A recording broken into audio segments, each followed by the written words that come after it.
Chantel Baker, Present. Kim Claypool, Present. Debbie Barker, Present. and Wilson. Present. Present. We do not have any student celebrations tonight due to the cold and the age of the younger students. We decided as a team that perhaps we would double honor in February when perhaps it's warmer and the students were not coming out in just sub-freezing temperatures. So we will move on to administrative reports. And I just wanted to give the board an update. We are in the planning phases for our HVAC project at the elementary. We met with the architect, went into the mechanical room at the elementary, did some work to measure overhead doors that are going to be installed and fire rated, and make sure all the equipment they plan to replace will fit in the actual space. They started to do preliminary plans. The big chimney you can see that kind of pops out the top of the elementary, that will be demolished as part of this project. So planning how to take that down without doing damage to the rest of the existing building. There is a loft above the boiler room, which I had really never had an opportunity to be up in. It took us about 20 minutes to find the light switch. So for a while, it was like a scene out of the Blair Witch Project. That was terrifying, but we finally got the lights on. It was way less scary once we did that. But I've learned where Christmas lives at the elementary the rest of the year. So that project is coming up. We will need to have a special meeting in between the February meeting and the March meeting so that we can accept the HVAC contract and they can start gathering material so they can do principal construction in the summer. So once we get that date locked in, I will send the board the range in which we need to have it. It'll be a week in March ahead of our March board meeting. Bids for the masonry project will go out shortly. They are coming to do the remediation to hold everything in place President's Day and the next 2 days. They hope to have it all done on President's Day, but they know that it's a construction project. Part of the project includes removing some of the base layer bricks to see what they're actually dealing with under there. So they're a little nervous once they open that up, how long it's going to take to get everything back where it was. So that will be the Monday of President's Day, Tuesday and Wednesday. I've worked with the high school and middle school team, made them aware of gym availability. The contractor said, we can have people in here, but we're going to have masonry saws. It's going to be really loud. So hopefully if they get it all done and they're just patching stuff up by hand, the kids can be back in there. But they will end their work at the end of the school day, and it'll be available for any varsity events we have later. So, and that's it. That's everything I have to update you on in terms of that work.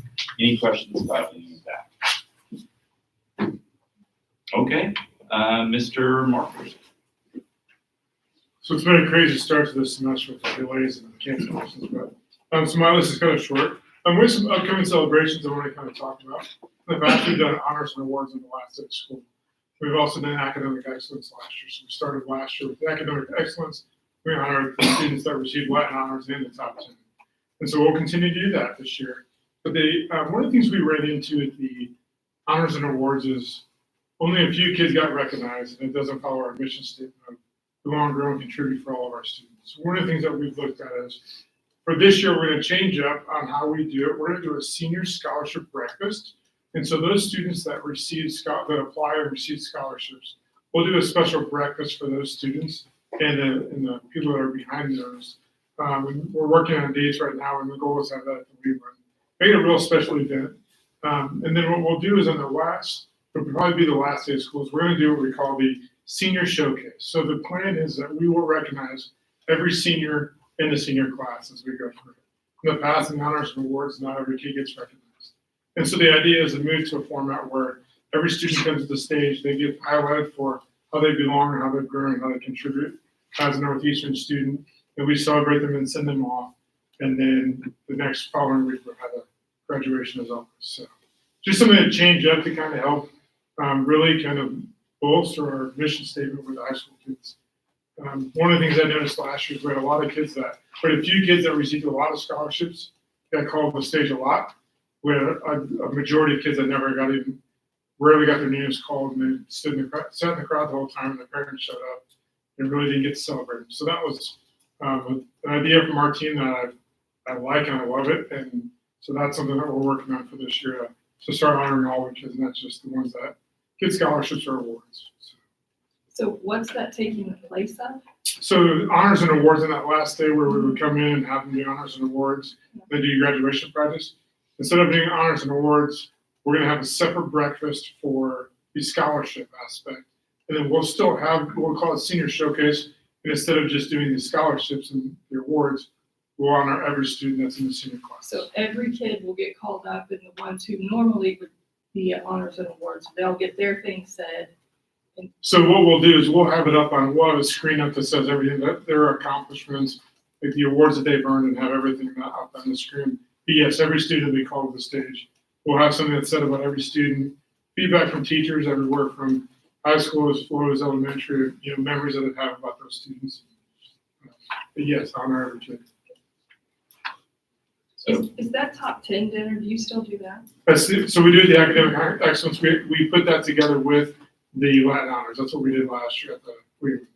And this year we'll have more students, so we'll do it at the cafeteria. So yes, we're gonna have that night though, right? Yes. Okay. Yep. Yeah, we'll still have that, but we're just, instead of doing academic excellence and then the honors and awards, we're gonna do academic excellence, senior, Scholarship breakfast. the breakfast, scholarship breakfast, and then we'll do the senior showcase. I just want to make sure that the top 10 kids, they're not just getting We're not taking anything away, we're actually adding to what the celebrations are. So, That's the goal, is to honor more kids. Is really what the team, when they pitched the idea. And we have kids who go to school at Northeastern for 13 years, and they will graduate. But they're not the kind of kids that always make it, and they don't fill out the form to get the community scholarships. They don't get a college scholarship. They're going into the workforce. But we have 13 years worth of stories and things that we'd like to honor them for. So the team really does feel like if we're going to have everybody belong, when you sit through our traditional program, there are kids who sit there and they're painfully their aware. parents get dressed up, they show up, and they're because they Yes. never get called. That's really was the impetus, is we have senior parents who show up, their kid doesn't get anything. And, they watch what I would call, the Tristan Smith year, it was the Tristan Smith show. And she's an amazing human being, and she had a hell of an academic career with us. and deserved. And deserved all of those Right. flowers. So that's why I want that to still be. But she would Yes. have that at the breakfast, like all of the scholarships that she would have gotten. She would have had that moment with her family, but that family whose kid is not getting any scholarships will just see the slide that says Tristan got these 27 scholarships. I don't think it was 27, but it was a lot. So that's really the goal. I think it really came from a heartfelt place for our counselors. They're the ones who were kind of reading the room and watching those other parents be like, well, this is what it Yeah, is. we sat there for 2 hours in our child's name. We didn't even say my kid's name. I think that was the change, yeah. But I think after we've done it, if we all feel like we're not giving them their due, there's nothing that says we can't reconsider and do it differently. But I think this is an opportunity to try and help all the kids feel a farewell of sorts. And since we're talking about the end of the year, so graduation, how we have everyone do their speech on the recording, are we gonna do that differently this year? We haven't gotten to that point yet. We're still working on, we're working on the celebration of the SAT. We haven't gotten to that point yet, so we're still working through that. They had talked about a senior speaker, like a class selected senior speaker, so that We've talked about it, but we haven't. So there's some background of why we went to record it a couple years ago, and it's a long story. The intent's not to be negative, it's still to honor those kids, but then it's also kind of keep within a time frame as well. So. I think the board's request is valid, though. We had audio issues last year. It was hard to hear. So Even the year before. yeah. Because we said something the year before and then thought it was gonna be changed this year and then it wasn't. But it just doesn't feel as personal to, like, it's your graduation and you don't, like, that's great that they're all on there, but we need someone that's live speaking for this class kind of thing. Understand. Just makes it more feels better if someone's there. So. All right. Any other questions for Mr. Markler? All right. Mr. Smith? All right.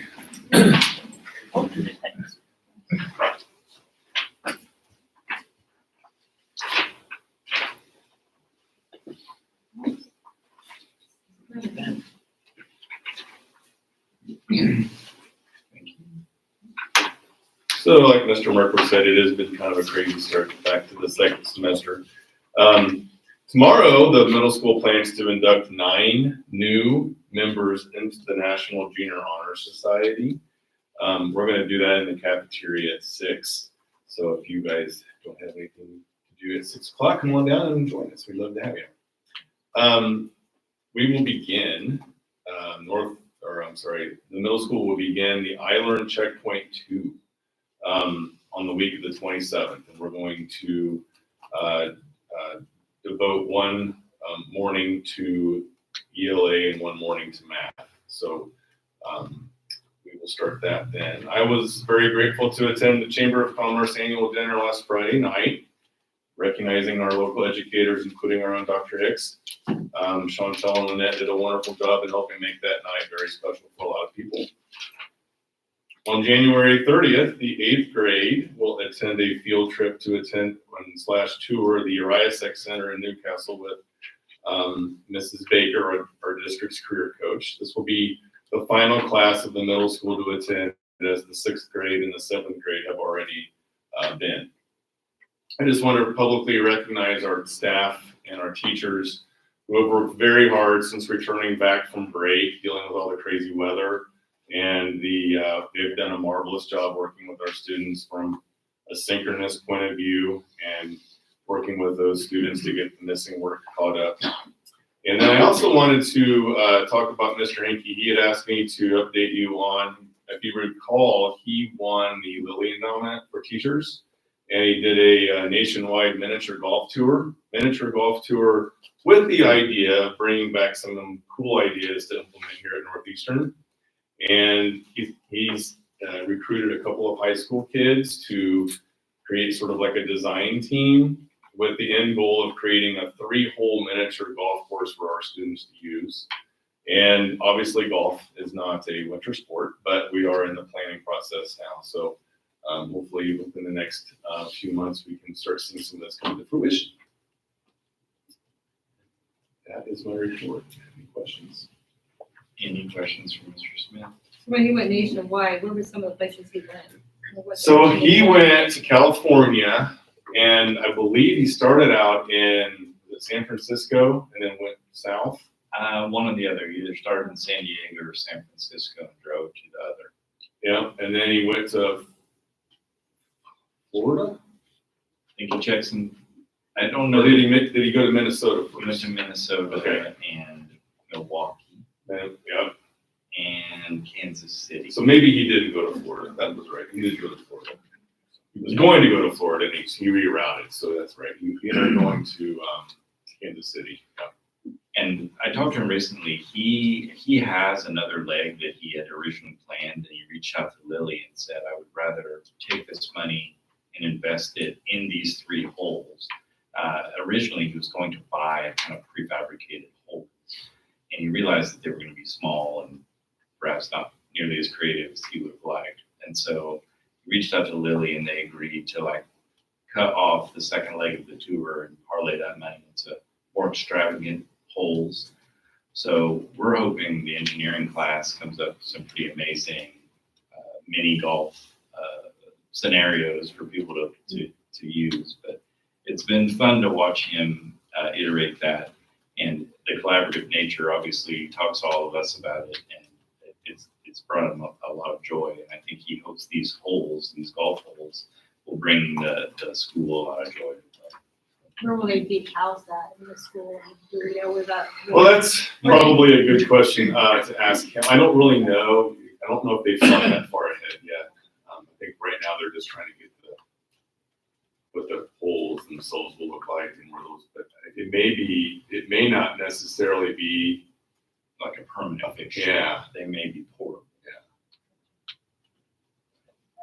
Be used during class or during school days or just events? Uh, Sorry, all of the above. I'm trying to picture it all. I think all of the above. We have the Gaga pit currently available for warmer days in courtyard. I think that's an idea to add additional activities for them to do during recess time. But they can also be used for other purposes. And then maybe with the end goal of expanding, if that's a success, and then take it from 3 to 5.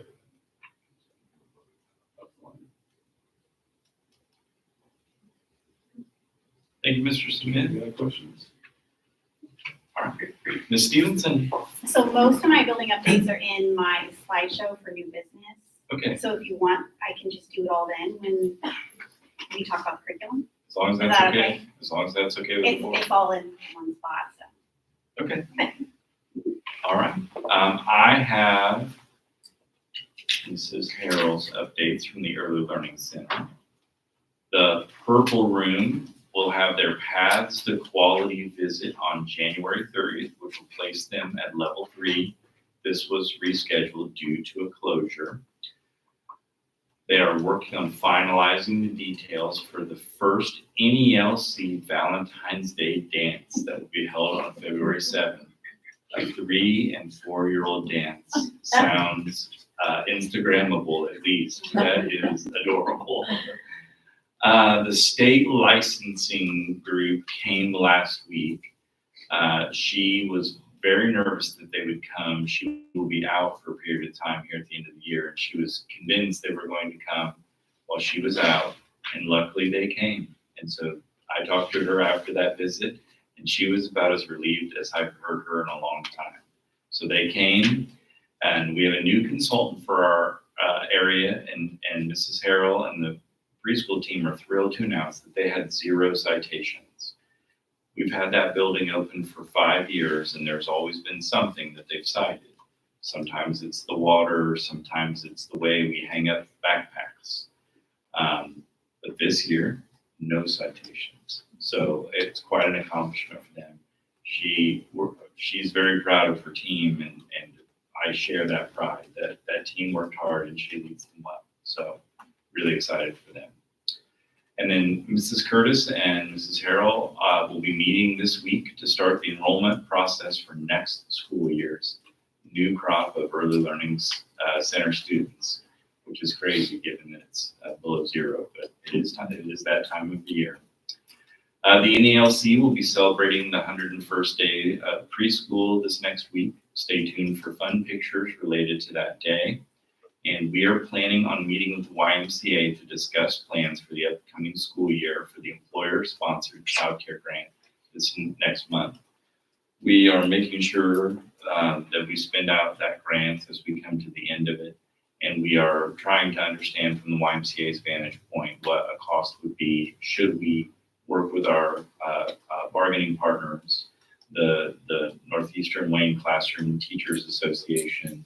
If there's a will among that group and us to continue to fund a certain number of seats for childcare, I think it is one of the things that could help us be competitive as we continue to try to draw teachers to our ranks. So this grant has been well received. The parents that have used that facility have raved about it.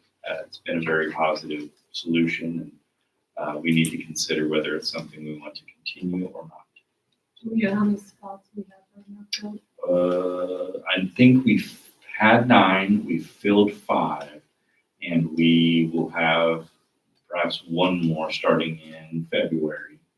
And then we'll have the remainder of that balance to try to negotiate with the Y within the confines of the grant. If there's a way to purchase additional time for the next school year, we'd like to do that, but we're working with the state to find out if that's allowed.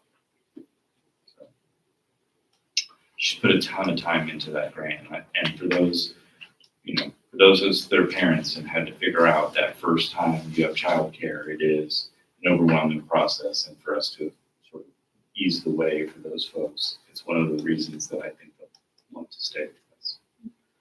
And she put a ton of work into that. I believe that is the end of administrator reports. Are there any members of the community that have comments for the board? Community comments for the board going twice. Community comments for the board going thrice. It appears there are no community comments this evening. As such, we'll move into the consent agenda items. In the consent agenda, you will find the December 18th, 2024 regular board meeting minutes and the special organization meeting and the finance board meeting from January 8th. Approval of claims, transfer tuition applications for the month, of which there are one. Fundraisers for the month, including NELC Valentine's Day Dance, aforementioned. Boys Golf, donation letters. After prom, we'll have a parent night out. They will also be selling Cane's or Chick-fil-A meals at varsity games from January to March. They'd like to sell flavored drinks to students before and after schools following the FDA guidelines from January to April. And they would like to sell candy grams or Valentine messages for the month of February. BPA would like to have a Chipotle night. They are working with Chipotle to work that through, but they asked permission to do it between now and the end of the school year. They also would like to sell packs of tenderloins from Swayze Loins with a Z from now until the end of the school year. And they would like to have a pop-up Swayze Loins event to sell directly to customers. What remains unclear to me is whether your loins are cooked or frozen at that point, but they would like to pop up and sell people some pork loins. FFA will be selling strawberries, jams, and salsas from January 27th to February 21st. The art club, the art students will paint windows for the holidays inside of the school for teachers and staff. Art students will sell flowers to students during lunch to raise funds for activities around Valentine's Day, and the art students would like to paint faces at home games and sell temporary tattoos from January to the end of the May 16th. Music boosters would like to have a chili supper ahead of the February 6th game, and chili or walking tacos or Chick-fil-A before the game on February 28th. That's a tough choice. I'm glad I don't. The National Junior Honor Society would like to sell hot chocolate all week during middle school lunches, the week of January 27th to January 31st. Donations, we have 2 checks from the Williamsburg Lions Club, $1,000 for the Needy Student Fund at the NES, $1,000 for the General Fund at NES, and Kate's Family Eye Care has a $1,500 donation for the girls basketball program. Field trips this month, the high school related arts all went to see Wicked at the Richmond Theater, and the high school jazz band will go to the Pendleton Jazz Festival on February 15th. Out of state or overnight field trips, the BPA would like to go to the Indiana BPA State Leadership Conference in Indy. It's an overnight from March 9th to March 11th. Under personnel, we have personnel changes. We have our permanent sub who will be covering the library. new hires at the NELC, and a new part-time food service person, resignations from IAs, and an employee on administrative leave. Any question about any of the items on the consent agenda? Any questions or conversation?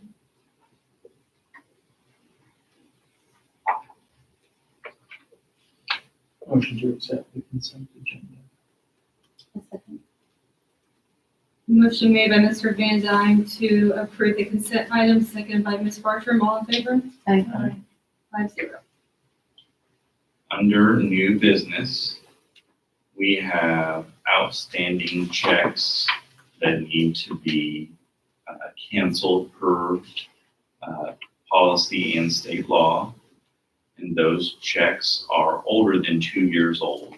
And we have a slew of them still getting caught up from years past. Those are all in board docs.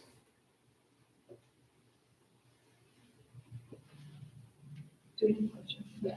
I make a motion to approve the cancellation of the outstanding checks. One second. Motion made by Ms. Claypool to approve the cancellation of outstanding checks, second by Ms. Smith. All in favor? 5-0. And then lucky for you guys, there is a policy update. It's not quite as long as the last one, but there are policies for your consideration. This is first reading, so I don't believe that there's any board action, but we will move it to unfinished business next meeting, and that would be the meeting wherein you could consider adopting that policy. Is David our director of technology? Yes. I saw on a couple of those, like the AI, and it put in there that either you or the director of technology. So it's a great question. I'm sorry. We don't actually have a director of technology. We never had a director of I technology. didn't think that was his title, but he's been here He's a longer than specialist. Brandon, so I thought. That's it correct. was. It's a team approach, and they actually funnel up to me. So most of those issues we work out as a team. So no, we don't have a tech director. They work in tandem. And even prior, we only had a technology specialist, the highest rank we've ever bestowed on a technology employee. So all of those recommendations to unblock temporary permanent access to websites or anything that all go through you? Or then, like they decide, they actually whitelist all of whitelist or blacklist all of our sites. So they handle all of the filtering.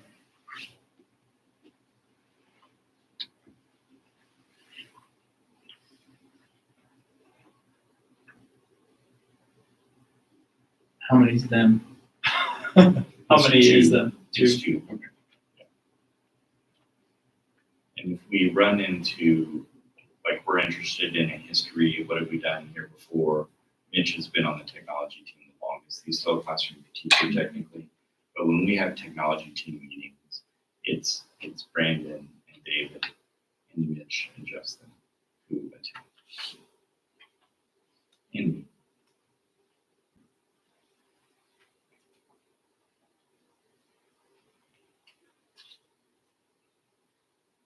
All right, any other questions about the policy update? Okay. If you find some, bring them back and talk about them in February, and we can send it to third reading. If there are things that you guys are uncomfortable with, and you can change. And then, I believe it is time for the Ms. Stevenson update / curricular material chat. Yeah, and Teresa is going to be helping me, so, don't start the timer yet, John. I am going to, is this what I take? Yes. Okay. And talk from the gallery. No, you're talking from up here. All right, so Teresa and I are here to give you a, Can you choose? I mentioned Yes. it, but I want to make sure everybody knows who you are because your work is so outstanding.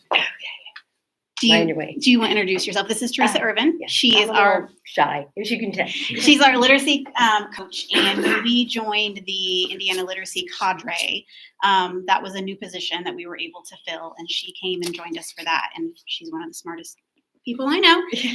And so she has been very helpful in helping us with everything science of reading, all the changes in that, assessments, professional development, coaching, all of those things. So she and I are going to talk to you about some things that are happening at the elementary. And then because of the great things that are happening, there are some needs that we have that we would love to talk to you about tonight. So we did a little bit of a profile, and our handouts are so good, Mr. Smith, just so you know.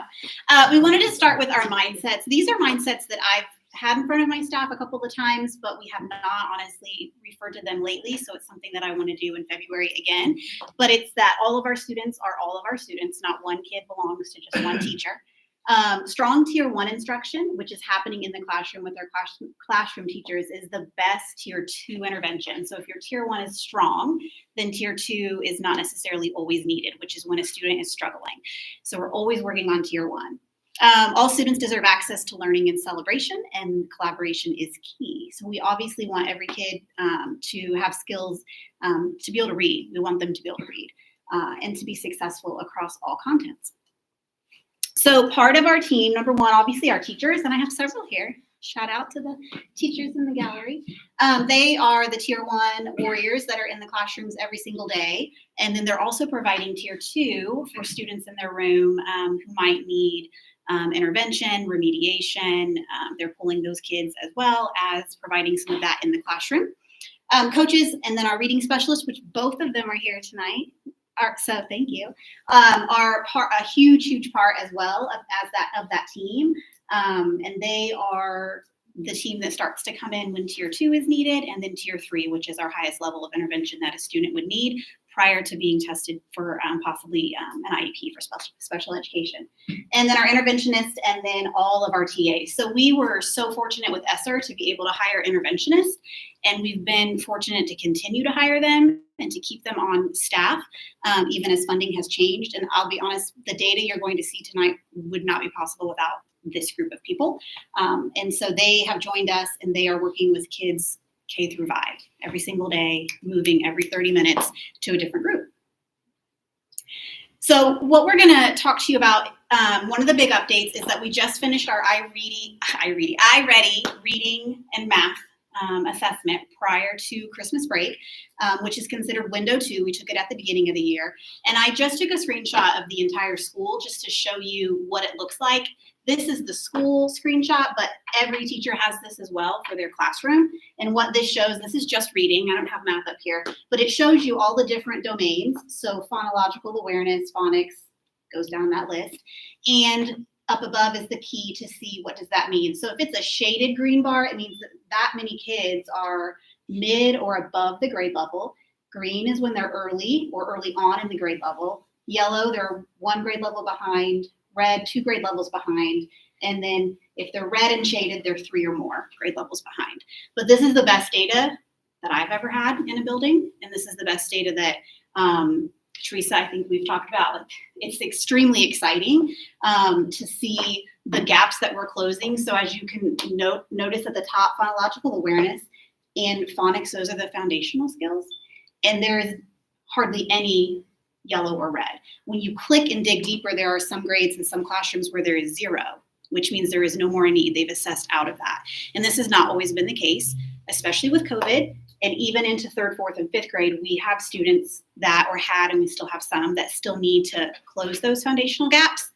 But as we go down into the different domains, you start to see it builds just as math builds, but reading builds with your foundational skills, your high frequency words, then comes vocabulary, and then comes comprehension with nonfiction and fiction. And so we clearly have work to do here, but I'll show you a little bit about where the data came in for mid-year for the window 2. We use this quadrant, and we did this with every PLC last week, and for me, it's really beneficial. We put student names up there. I left them off for tonight, but every single student in some of these quadrants in the entire school have now been identified as to where they fall, what they need. When you're looking at this, if a student is in the top left, it means that their growth has been at least 50% towards their progress that the iReady test is wanting. And then they also potentially are yellow or red, meaning they're still below performance, but they're showing high growth. So high growth, but still low performing. Bottom left is when they have low growth and low performing. But then when we get over here to the right side, our students who are high, less achieving, so 50%, but they're still green. So they're still performing, but they're not meeting their growth goals. So this one's a tricky one. This is a kiddo that comes to mind who comes in naturally very, very gifted, and they're very, very high. So when they perform on that test, it is harder sometimes to find materials and things that can push them. So a lot of our gifted and talented kids could fall in here, just our really high achieving kids, but we need more rich curriculum for that subgroup of students, just as we need it for all of them. And then this is where we have kids that are meeting their growth and they're performing where they should be. So the goal is that your students are on the top half of this quadrant. You want them to be high growth. That's great. And even if they're low performing, at least we know that the growth is happening and we start to close those gaps, hopefully. This is where we ended, which is amazing. Congratulations to those in the audience to see that the entire school is showing high growth. And this has not always been the case. It also shows how many are even getting over there into the green and high growth. So from there, we identified how many kids are in each quadrant and each grade level. And you can see where the need is going to be. For kindergarten, with only 5 students showing low performance right now, and then 10 down here, I think that is just a testament to the curriculum that we have in place for phonological awareness and phonics, because it is something that we have been doing now. This is a solid year 2. Yeah, right? and also the teacher's willingness to take it and run with it. Yes, because it was a lot. Last year was a lot of learning, and I'll talk really briefly about those pieces of curriculum, but they were brand new. Some had dabbled in it, but for the most part, by the end of the year, everybody was working in these 2 new areas with these 2 new pieces of curriculum. So something that was really exciting, we have a PLC with just the special education teachers as well. And to see so many students that are up here showing their growth. We also had several, I just didn't fill these out. We also had several over here as well that were in the green. So it was just really good to see that. One of the programs that we're using right now for the 2 top or the foundational pieces is UFly, which is a phonics program that we've been able to purchase with the cadre, the partnership we have with them through CEL and through Indiana, University of Indianapolis. They gave us a ton of stuff for free. That was a huge piece of being part of that cadre. In the beginning, the first 2 years, it was here's all this, science of reading, this is approved, because as you've probably heard, a lot of schools had already adopted things that were not approved or were not going to be on the new approved list for the science of reading law. So being in the cadre got us a step ahead, and we got a lot of things for free or at a very discounted price. So UFly is part of that, and so is the Heggerty. So Heggerty is the phonemic awareness piece. The exciting part is that both of these are also being used, Heggerty especially, in the preschool. So the Early Learning Center has been doing this just as long as we have, and then some of them are already dabbling into the UFly program. And then a big piece is just the intervention that's going on with the teams, the teachers, and all of the scheduling. Okay, so what we wanted to talk about, a couple achievements, this would have been in my regular update. We have down here iReady. So obviously all that data I just showed you just is speaking volumes to the team that is working behind the scenes, working in the trenches, as we say, every single day in the classroom, getting us to where we want to be for iReady, and just that student growth. When we pulled student growth, there's typical growth that you want every kid to make, and then there's a stretch growth, like let's see if you can go even further. And we have kids meeting their stretch growth already. We have some kids, when you were with me, it was like 400% growth. Those are goals set for the end of the year. That they're already meeting. They're already meeting and they're exceeding the amount of growth, which means their skill deficits have gotten nearer to on grade level in many cases, which is very difficult to do. It's It's a really hard slog and they've seen a lot of success. The other big piece too is that we were awarded, again, we've gotten it before, but it's called the Early Literacy Achievement Grant. And this is based on I Read 3, which last year we had fantastic scores on that as well. We only had, how many not pass, even after 4? It was 94.9%. So, which was amazing. But because of this, our teachers are actually going to be given a stipend from the grant that they will get to take on vacation or spring break or probably spend in their classroom if I know them. But it is public knowledge, the amount, it's not up here, but it is, but not for what we're giving teachers yet. We're still working on that. Trying to work out what is reflective of the work done. It's for last school year. So. But can I say, like, it's 200, well, it's already out there, 200% more. Like, it's amazing. Yeah, oh yeah, the It's amount for the grant was incredible. Yeah. And it's 46,000. 44,000. 44,000. And it was 4,000 last year that we got. And that, so we have the highest in the county of what our teachers will be getting because of that. So fantastic. The nice thing too about that is we can award it to our teachers, but also any teaching assistants who had a direct hand in working with those students that took I Read 3, and our interventionists and our coach. So it's nice because they don't always get to see that as well. All right, here's what we need though. Would like for you to look at. Teresa's going to talk to you about our next steps because of the progression of our chart where we are really like rocking it in those foundational skills. We are to the point now where to continue to see that growth, we have kids ready for richer content and richer curriculum and things that we would love. So I can pass those out. All right, thank you. So if you want to go back to, can you go back to where you had the bar graph? This one? Yep, the bar graph. Keep going. Okay, I forgot what the so bar this was. might, I'll let you pass those out first. Reading them. I have 7, so they have to be. I don't know if he gets one, but I have the papers if he needs. Millie, you can grab mine on the way out. I haven't asked you. You can get them in. Please. This is just information from the program we're going to talk to you about and some data on what helps kids grow. So you may not have time to look at it all today, but I'm going to look through the highlights and talk to it with you. And you have time to look at it or read it, or you have questions, just send it out to us and we can send you more links and more information.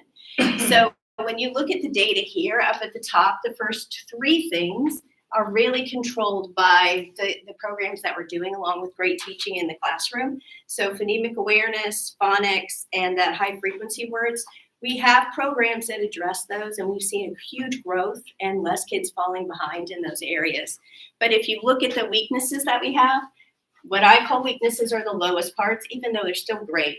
The vocabulary and the comprehension, that informational text, literary text, that's doing reading, basically. Reading things, finding, I think, things out.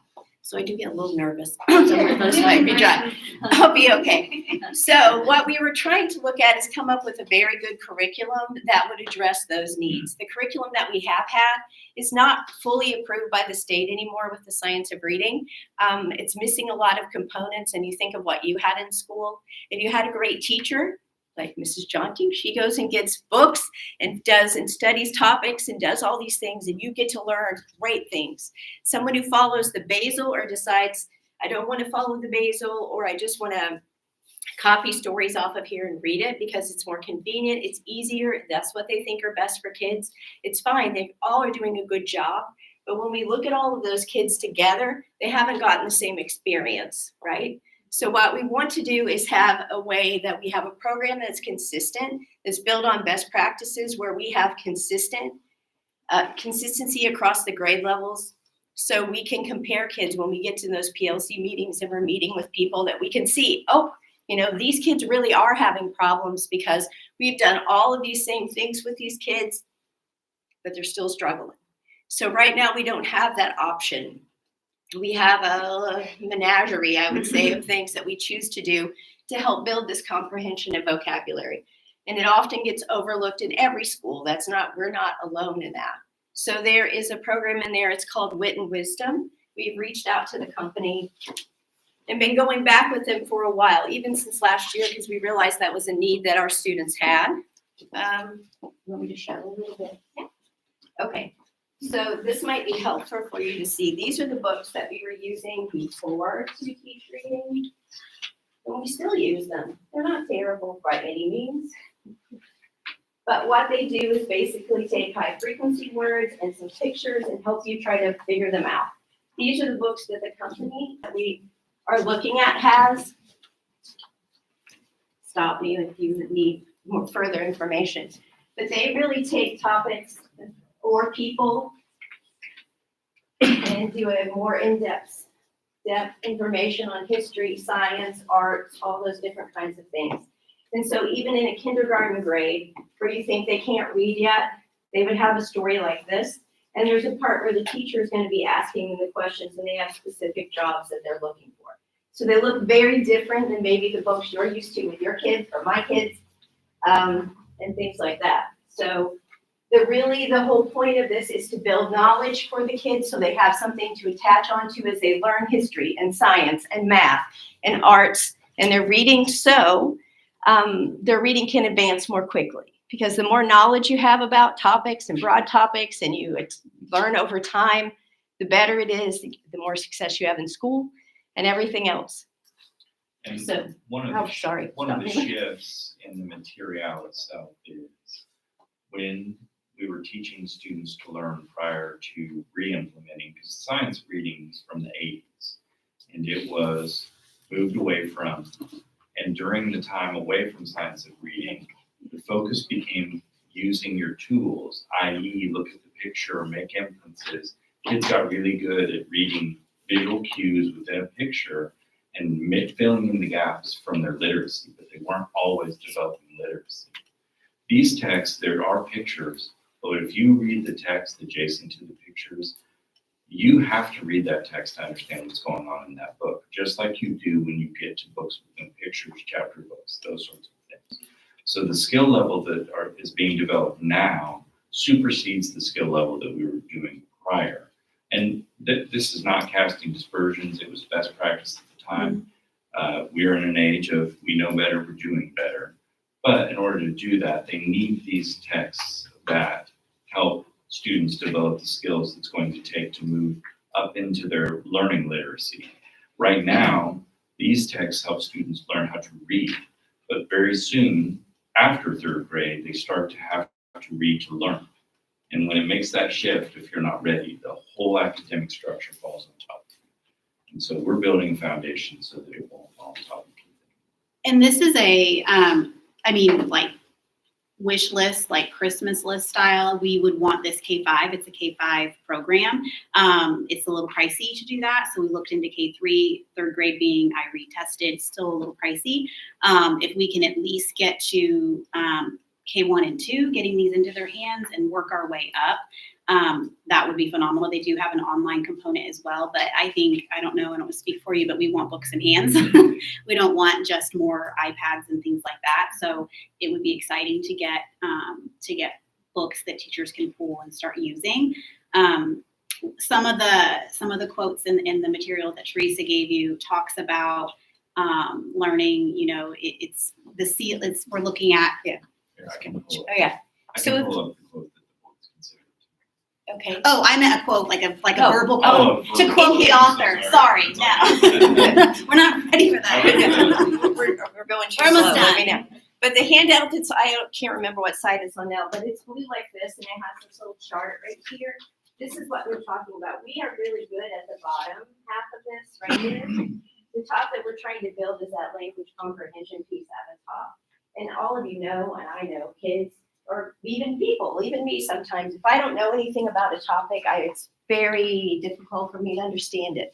So what we're trying to do is really build this at a young age so they have a lot of exposure to lots of science topics, history topics, things that will help them be successful as they get into those grades where they're expected to do more things like that. That page, the blue page that I showed you, that chart at the top is the most helpful piece because there's a language comprehension piece to this where we have regular books like you would go to the library and pick out with your students, just like Mrs. Daunting does, goes to the library and gets all kinds of books. So this author wrote this book about bats and did the research, and it's very in-depth and does things. These are kind of the materials we've been trying to use. Most people don't use them now. But they're written like this. So today I might read about sheep. Tomorrow I might read about birds. Tomorrow I might do a poem. I might have a big bad wolf. So you can see for your brain how that's kind of a problem. You need to stay with the topic, get deep knowledge about it, move on to the next topic, get really deep knowledge about it, instead of bouncing around, because your brain really needs to dig deep into topics so you can learn. Am I making No, sense? yeah, so building, Okay. which is why Building. big picture would be K-5, because building year to year to year Right. on that, they've already been exposed to this theme or topic maybe in first grade, and they see it again in second or third. I'm assuming, Amy, you probably see that in third grade too, if like what they've probably been exposed to. And then that makes a huge difference on I Read, which is a test that she will be giving soon. Is there anything from the group about anything we've presented so far? I didn't ask you to present or anything, but I just thought I'd give you a chance. Okay. All right. Okay. We were getting hot up here. Yeah. Okay. That, Is that? do you need I more? think that's it. I think that's it. I've got a lot more, but I can stop. Yes, we wanted to give you more than what you might need. This We is know my some of thing, you so will- I can go for hours. She can't, that's true. But there are lots of materials in here if you read through and you have questions or you don't think it's a good fit or what you need. I can help answer any of those questions. You can help answer, find things, but there are lots.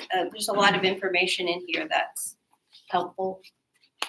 So the team is asking the board to approve $33,506.75 worth of materials for K1 and 2, with the hope that we would come back to the board for the end of this school year or early next school year to stack on more grade levels as time moves forward.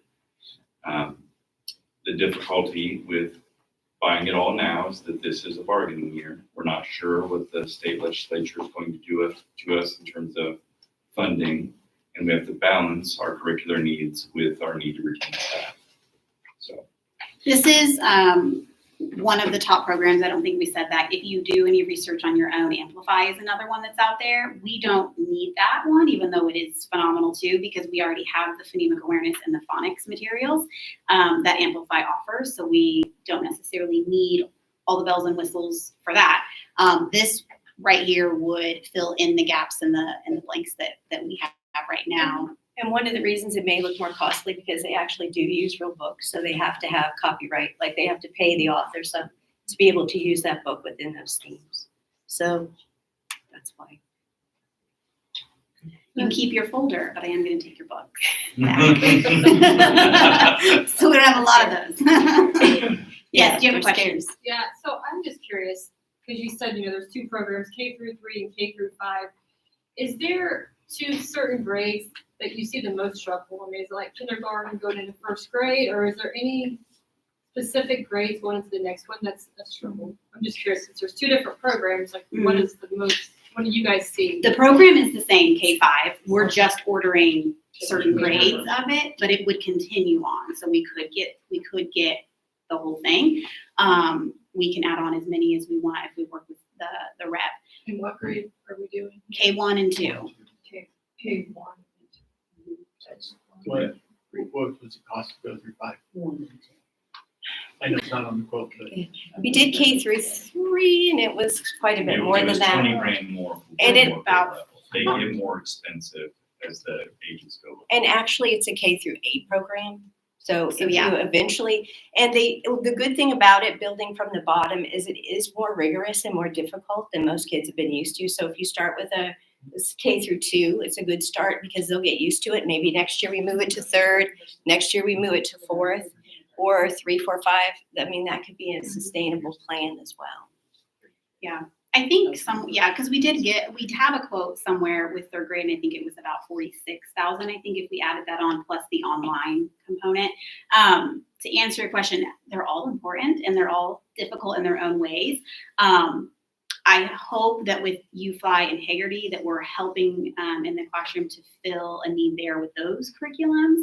And as that foundation gets stronger, we've already heard from some first grade teachers, I can tell that they did this in kindergarten because they're coming to me with skills I don't have to keep reviewing, so they can just take off. Number-wise, first grade has the most state standards to cover, and it's typically the year when the reading continues to grow and grow. But there's we then start with state testing in second and third. And so we had more kids pass iRead 3 in second grade last year, which means they did not have to retake it. That was huge. That's a huge relief off of second grade and then third grade teachers to not have, 40 whatever kids have to. So we see that. I feel like that comprehension piece starts to come in play second and third grade is when the depths of knowledge and then the vocabulary become really, really important. And then we start to make that shift into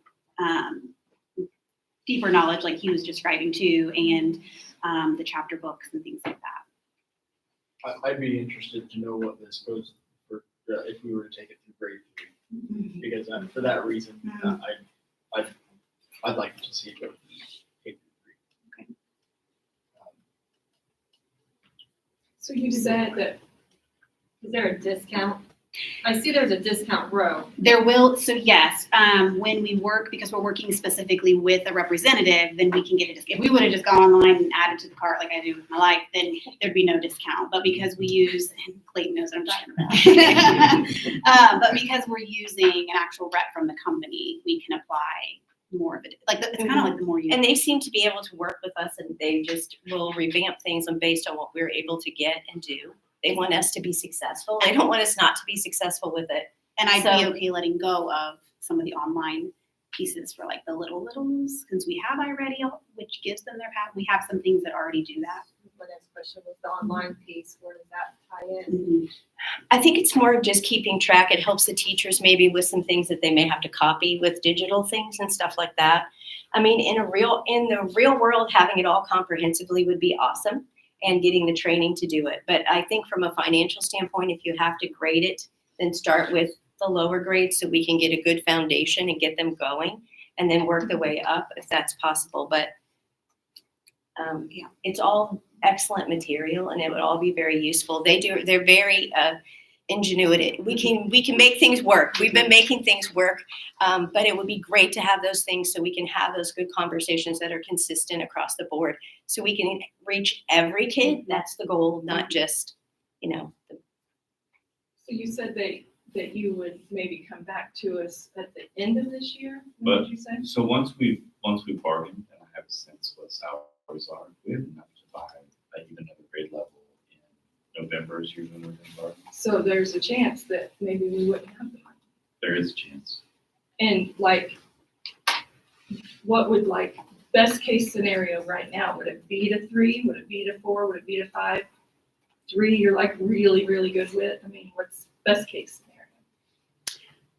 My gut tells me 3 best case scenario, if it's possible, because I've already been thinking how can I fundraise to get that added on because of iRead, and because I feel like, and Amy, you are my third grade person in the room, so I feel like there are kids ready for materials like this that just don't have We them. would love some new things to help us. Yeah. Get where we need to be. I think one of the things that has really stuck out to me over the past year has been just the conversation on state level for second and third grade reading scores and how treacherous they have been statewide. Mm-hmm. And I've not heard that well because I keep hearing our reports of how amazing we are doing, and I'm just like, well, what's wrong with the rest of the state? Right. Yeah.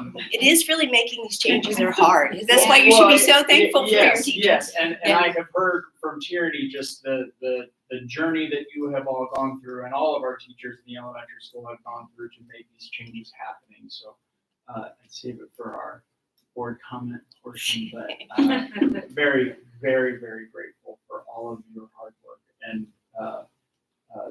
as a board member, but also as a father, because I have kids that are benefiting from this right now.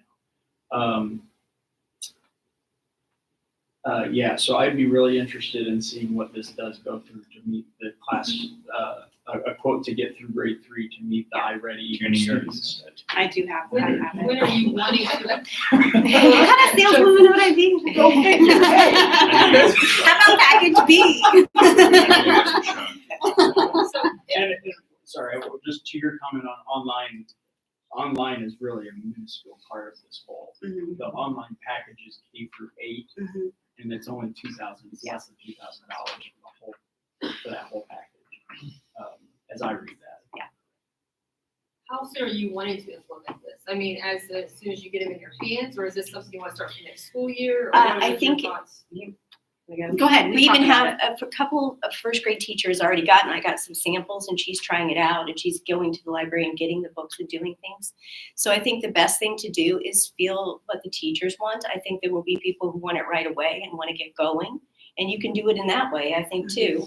And who take this year who wants to get it going. And then next year we all do it. And then that way we can look at that data and that information and we all can move together. But it wouldn't hurt for people to get a head start out of the gate now.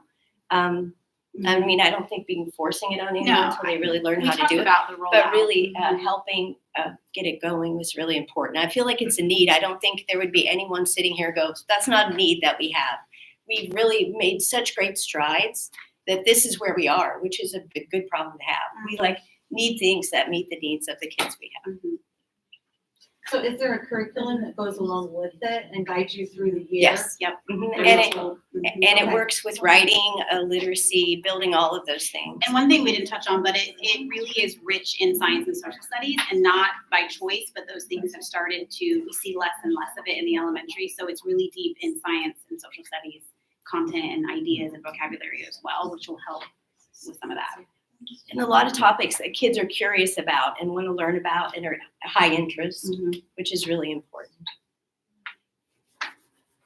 This is the amount for 3rd grade. And are we pretty We are. And they'll take that that tax will come off. That The tax taxes. should come off, and I also think we may go pick them up, which Yeah, that's what I would want to try. would Talk to them reduce about some- shipping and handling. We'll come to you. Yeah. Don't worry about it. My husband has a van. We'll come get them. Maybe the direct- Yeah. So, What's the turnaround time for when you place the order? How soon? Fairly quickly. We've been talking with them for a few months. We've just been trying to get it out. So they seem they're very easy to work with. They're very willing to work within what we need, trying to give us the best things that they can do. So, Can we switch it to this one that we're voting on? yeah, that's up to you. I think we need to talk where the funds are coming from. Well, the same fund that we use to pay teachers is the same fund that the textbooks costs come out of, which is why I was trying to be a little bit conservative. But I don't disagree with the logic. Just know when we come to bargain, we will have less money to give raises. There's two things in this whole thing that really stick out to me. And one is just the unifying the curriculum across the board that helps us to pull better data for how we can help each student perform or continue to grow throughout their whole early elementary education, just based on what we're purchasing here. The other has left my mind right now completely, but there was a good one too. I'm sorry. Here it is. Is that this is such a foundational thing that helps everybody all the way up to our grade 12 teachers. Yeah. If we can continue to excel at what we're doing in these early stages of child education and development, then it only helps every grade beyond that to not have to work harder to bring kids up to the level that they should be to continue just to excel at the level that they're at. So, And I don't feel like we're being wasteful with Oh, our no. money, Absolutely. doing something like this, and then when it gets to time, this is what we bought. We didn't wait, Yeah. Absolutely. Do you think we could get like a K-3 sample too, and have teachers start? Yeah, because I was thinking we can also get some samples to Mr. Smith and see if he has a 6, 7, 8 teacher that would want to start looking through it as well. I think that would be a good plan for every, as we try to implement this in other grades moving forward, to start with that, to kind of introduce to the next level of teachers, say, hey, the next cycle is coming around. start to use this, see what you like before we have to make a vote on an investment on how high we want to take this Yeah. to different grade levels. I think that would be a really wise way to roll that out. I would make a motion to accept this on the screen to go through third grade. And that's second.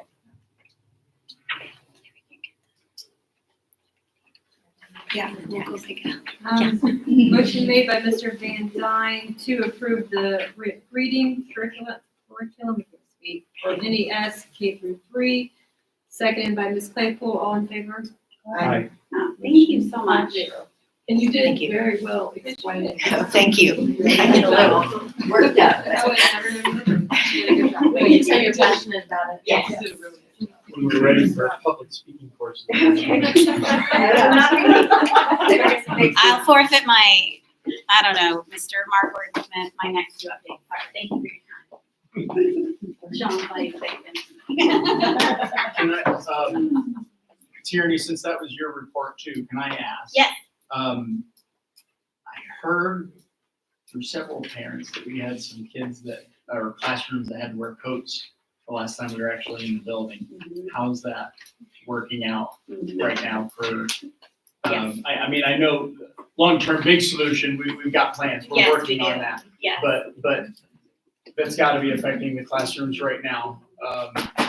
Yes, so when that happens, my first step is I call maintenance to see, and sometimes it's a simple solution, or Matt can go hit something in the boiler room and it's okay.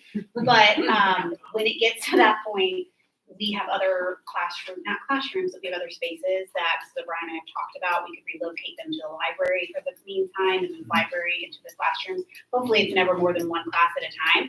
I don't know if you noticed when you walked through with them, but like, it is a different temperature in the hall, in the office, everywhere. I know sometimes teachers will say my room tends to run hot or cold, so bring layers. I try to keep that actual number, like it's 60-some degrees in this classroom, and I send it as soon as we know. But we can move kids if we need to. I mean, are there, could we have so many like even cures or something on hand that we can move into a classroom to, if it's only one or two classrooms at a time? Removing kids from, or especially teachers, probably. Yes, that's hard. Kids right now, it makes it Yes. harder. It's usually a simultaneous problem though, if we're trying to fix the HVAC, we need that space. It's usually, it serves two purposes. It's a minimum warmer spot, and it lets the team come in and, to Tierney's point, bang on the HVAC as needed. Yeah. Okay. Yeah. Thank you for that. Next, we have board comments, but I also just wanted to ask a question. What is our attendance looking like right now in all buildings with sicknesses? I've seen things, but I don't know how bad. Are we okay? Are we doing right health-wise? I mean, there's a lot going around in the elementary. We tend to have the most sickly ages in our building because they like to share their germs. But we have a really good handle on those that we're concerned about with our attendance procedures this year. So Mrs. Drake and I, we meet weekly and go over kids that hit a certain number. And then I'll go through, and if they get to a certain number and we have to decide our next steps, I'll call and I'm logging that. And if I understand what's going on and know the story, that's one thing. I do think that we've learned with all the delays and closures we've learned the last couple of weeks, because we would send an iPad home just in case, but parents thought, oh, they're not in school tomorrow, so they weren't coming. So we've had a couple of those things occur that we, I think, have addressed, hopefully, and they know, bring them back, because unless you hear from us, but just in case, that was hard not having them for those days we were out after Christmas. But there's a lot, and it's everything from stomach, it's a whole thing. I feel like staff, I don't even want to say it. I think we'll be okay. But I don't want to jinx us. I was just curious. I really haven't heard much about us, so I didn't know. Ours has been pretty good. There was, to echo part of what she said, we had maybe a couple of days where we sent a few kids home for fevers or belly things. But pretty good. I don't want to jinx it, but Yeah. we've been doing pretty well. There was the coughing thing, that walking pneumonia that had been going around. I don't know if we got hit as hard as maybe some places did. Hopefully they got it out of their system over winter break. High school has been similar to the middle school is. We just had some like stomach bugs, vomiting. Those kids were sent home pretty quick. We all find out about it when it comes off the bus. On board comments, again, thank you. Thanks for staff coming tonight. It's nice to have you guys here. It's good to see faces and have conversations. So thank you for being here tonight on the close 9 years so far. So, Team great work they've done. Appreciate it. any other board comments? All right, employee comments. I'll share. I love to share. I've been on the other side of reading. Julie and I would have been presenting at the board 10 years ago. And so this has been probably one of the hardest changes for us. Teresa has led phenomenally, and she has just been the biggest change maker in our building. And if I could go back, a lot of your kids that I had, they learned okay the other way. But if I could go back, there were those that didn't. And that's what I didn't have the tools to help them with. And we do know better, and we're doing better. And it's really hard for a teacher to admit that because they're very proud and they work really hard. And so you've done something what you think is right. And our teachers are slowly coming around. I don't know if everybody's bought in yet because we don't get to see the real results. But I just, as an experienced teacher, I wish I could go back because I would love to have my hands on some of those, I didn't have the right things. So I'm thankful for where we're headed. But like you did do the teachers did a great job We can say in that. those. Right. That's where teachers are hard on themselves. I And know, they're like like, those small books, I remember that. yes, and you were just fine. And you guys did fantastic. And so But I think of so many, but I didn't have the right things and the right tools. they needed just a little. They needed extra. this. They did. And we've learned that from the brain and the research. And 5 years ago, even, we were like, whatever, this is a law, we're gonna follow it. We want to keep a job, And so we followed it, but it's taken us a good 5 years. A lot of our teachers are on the first, second year of it. So it's still just understanding and getting to see the way the brain works. Thank you for your support. Any other employee comments?